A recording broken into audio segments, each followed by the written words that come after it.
বরগুনার আমতলী উপজেলার হলদিয়াহাট সেতু ভেঙে একটি মাইক্রোবাস নদীতে পড়ে ৯ জনের মৃত্যু হয়। শনিবার দুপুরে বরের বাড়িতে বৌভাতের দাওয়াতে যাওয়ার সময় এ দুর্ঘটনা ঘটে। এই ঘটনায় একসঙ্গে এত মানুষের মৃত্যুতে প্রশ্ন দেখা দিয়েছে। ঝুঁকিপূর্ণ একটি সেতু দীর্ঘদিনেও কেন সংস্কার করা হলো না? তবে এই দুর্ঘটনার পর এর কারণ উদ্ঘাটনে ৬ সদস্য বিশিষ্ট একটি তদন্ত কমিটি করেছে বরগুনা জেলা প্রশাসন।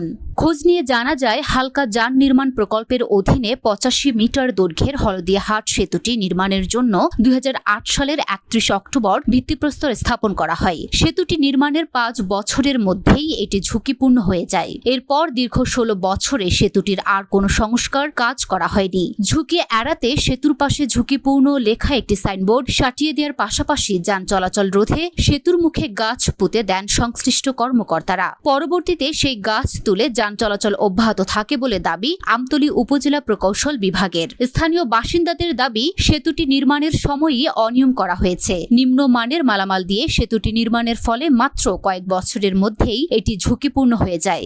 এছাড়া ঝুঁকিপূর্ণ হওয়ার পরও কোনো প্রকার সংস্কার না করে শুধু ঝুঁকিপূর্ণ সাইনবোর্ড ও গাছ পুঁতে দায়সারা কাজ করে কর্তৃপক্ষ। তাদের এই গাফিলতির কারণেই এই প্রাণহানি বলে অভিযোগ স্থানীয়দের। ব্রিজটা নির্মাণের শুরু থেকেই অনিয়মের অভিযোগ ছিল যে নিম্নমানের সামগ্রী দিয়ে তারা ব্যবহার করতেছে ব্রিজটি।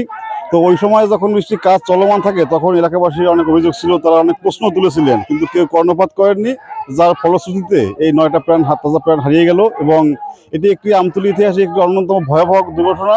আমরা কোনো ধরনের এমন দুর্ঘটনা দেখতে চাই না। কর্তৃপক্ষের সকলের সজাগ দৃষ্টি কামনা করছি।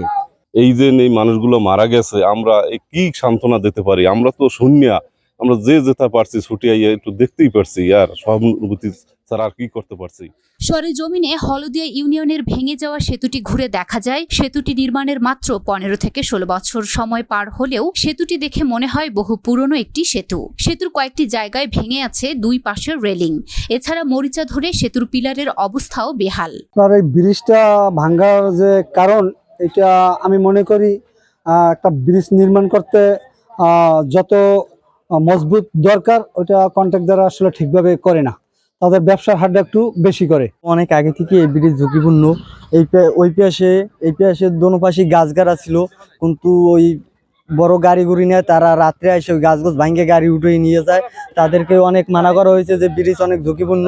ওই পাশে সাইনবোর্ড লাগাই নেওয়া হয়েছিল, কিন্তু মানে না জনগণ তাদের মন মতো চলাফেরা করে। উল্লেখ্য, আমতলী উপজেলার চাওড়া ইউনিয়নের উত্তর তক্তাবুনিয়া গ্রামের মাসুম বিল্লার মেয়ে হুমায়রা আক্তারের সঙ্গে গত শুক্রবার আমতলী পৌর এলাকার বাসিন্দা সেলিম মাহমুদের ছেলে সোহাগ মিয়ার বিয়ে হয়। শনিবার দুপুরে বরের বাড়িতে বৌভাত অনুষ্ঠান ছিল। কনে পক্ষের লোকজন মাইক্রোবাস ও একটি ইজি বাইকে বৌভাতের অনুষ্ঠানে যোগ দিতে যাচ্ছিলেন। সেদিন বেলা ১:৩০টার দিকে মাইক্রোবাস ও ইজি বাইকটি দক্ষিণ তক্তাবুনিয়া হলদিয়াহাট এলাকায় চাওড়া নদীর উপর সেতু পার হচ্ছিল। মাঝামাঝি আসতেই সেতুটি ভেঙে গেলে এতে মাইক্রোবাস ও ইজি বাইকটি নদীতে ডুবে যায়। এ সময় ইজি বাইকে থাকা যাত্রীরা সাঁতরে কিনারে উঠতে পারলেও মাইক্রোবাসের যাত্রীরা নদীতে তলিয়ে যান। তাৎক্ষণিক স্থানীয় লোকজন সেই মাইক্রোবাসে থাকা লোকজনকে উদ্ধারের চেষ্টা চালান। খবর পেয়ে আমতলী উপজেলা সদর থেকে ফায়ার সার্ভিস ও পুলিশের দুটি দল দুর্ঘটনাস্থলে গিয়ে নিখোঁজ যাত্রীদের উদ্ধারের চেষ্টা চালায়। পরে মাইক্রোবাসে থাকা কনে পক্ষের ৯ জন যাত্রীর লাশ উদ্ধার করা হয়।